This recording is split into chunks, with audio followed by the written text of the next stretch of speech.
What's up, everyone? My name is Maurice Jackson, also known as Mo Media, Southside Chicago photographer and filmmaker. Welcome back to the channel that makes your media matter. On this channel, we talk about all things photography and filmmaking related. So if that's something that you're interested in, something that you're into, be sure to stick around. If you like something, you learn something, be sure to pop out and drop a like on this video. It helps the YouTube algorithm find my videos and also helps the channel grow, getting my content out to a wider and broader audience. Please like and subscribe. It does make a difference. Thank you. Today I'm going to be talking about a topic that I really like. Love this topic.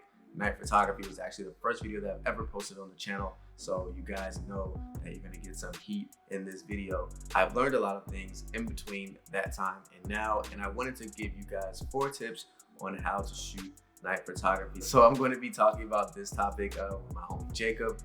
He actually is a YouTuber and a photographer as well. And Diamond, she's the model, is a good friend of mine, college friend of mine, and she wanted to take some photos with us. So we're gonna be going ahead and going into the city, taking some shots, and hopefully you guys learn something from this experience. 4 tips on how to shoot night photography. Let's go.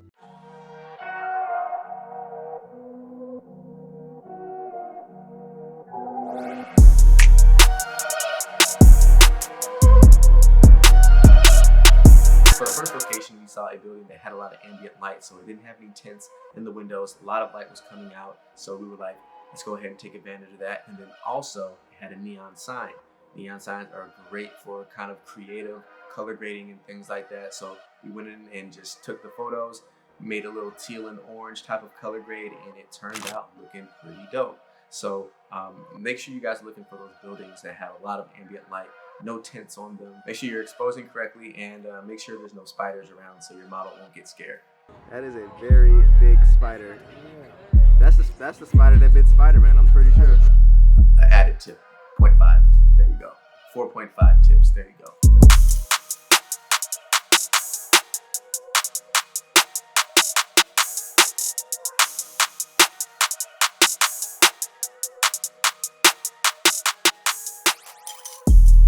So the next location and the next tip that I have for you guys is look for alleyways. Surprisingly, these alleyways have like these lights that just beam down. They're like spotlight street lights, and it is beamed down, and they actually look pretty good, you know, and they translate pretty well in photos.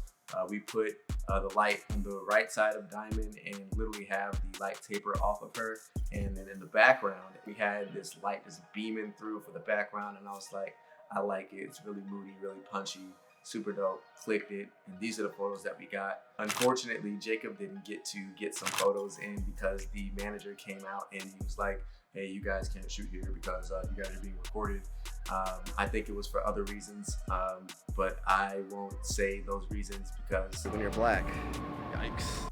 yeah, literally the guy came out and Jacob couldn't get any photos, but he did get some good photos at another location, which is what we're gonna go to next.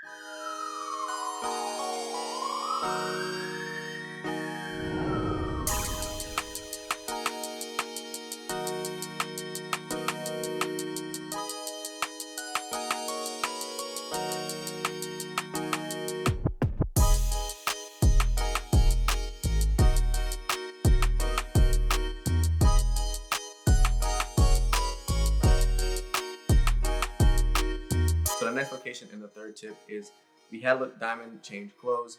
We had her change into this yellow gold type of outfit. I was looking for something to kind of complement that. So I saw this building that was kind of purple, and I was, you know, purple, gold, they're on the opposite sides of the color wheel. So I was like, you know, they might complement each other very well, and they did. However, when we were taking the photo, it was kind of dull, it was kind of dark. So I was like, you know what, we don't have any light. We didn't bring any, well, he brought an external light, but I just wanted to, you know, use it just, you know, bare bones, you know what I'm saying? Just you and your camera, just trying to get creative that way. So we had our cars there actually. So I just turned my car on and I had the hazards on and it was flashing a little bit of yellow light into the right side of the model's face. And it actually looked good. Yeah, I'll show you the difference right now, like the difference between no flash and then with the flash. It's actually a minor difference. You know, it might not be the best light, but when you're doing photography, especially street photography, you have to use what you have. It was a good improvise for me, and that's the third tip for you guys. If you have a car, use your car.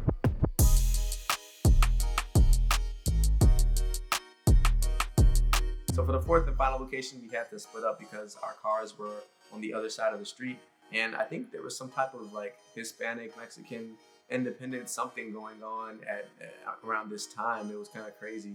That's why I couldn't really use the audio. I didn't really use the audio because they were honking their horns and crap, and I just didn't want you guys to go through that. We had to have somebody watch our cars because, you know, people were out here rioting, people are stealing, stuff like that. So we had to have somebody watch it, and also we didn't want to get tickets. We didn't want to pay for parking. So, you know, that is also another factor. So we took turns. Jacob went first, and then I went. I had her sit down right next to this little cylinder with a light in it. It was like a blue light. I made it purple in post, and it looked really dope. But I was trying to figure out and get the composition and stuff down, and then I noticed something that was super, super cool. Bokeh. If you guys are doing night photography, try to include bokeh in your shots. It will make your shot that much more dynamic, and it'll make your shot pop out a little bit more. So I had something going on in the foreground, you know, with the model and with the little light, but I wanted something in the background to make it, give it that extra pop. And that bokeh, the little small balls of light in the background, made the difference. I'm telling you guys. If you guys don't know about bokeh, you guys should look it up. Look up just all over tutorials. I'm probably not gonna go over it. But when you're shooting at a shallow depth of field, you're gonna get some type of bokeh. Try it out. I promise you, you won't be disappointed. But that's all I have for you guys. It's actually October, so I'm going to be going to a Halloween party soon. So I gotta go get a costume with my girlfriend. I don't know where we're gonna be. Probably be us. I think we're gonna be us for Halloween.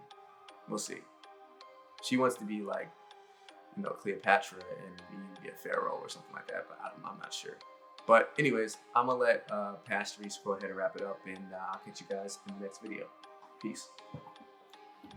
All right, guys, hopefully you guys like this type of content. If you learned something, make sure you drop a like on this video, subscribe. You saw that. I actually didn't get to light trail photography, so if you guys want to check out the video that I did with Elena, it'll be right here. You guys want to check that out, how I did the light trails and the settings and all that stuff. Check it out. We're gonna go ahead and sign off here because Diamond just saw a mouse, so we're gonna see you in the next video, and you already know what it is. Your media matters, and the world needs to see your work. Peace and chicken grease. Bye.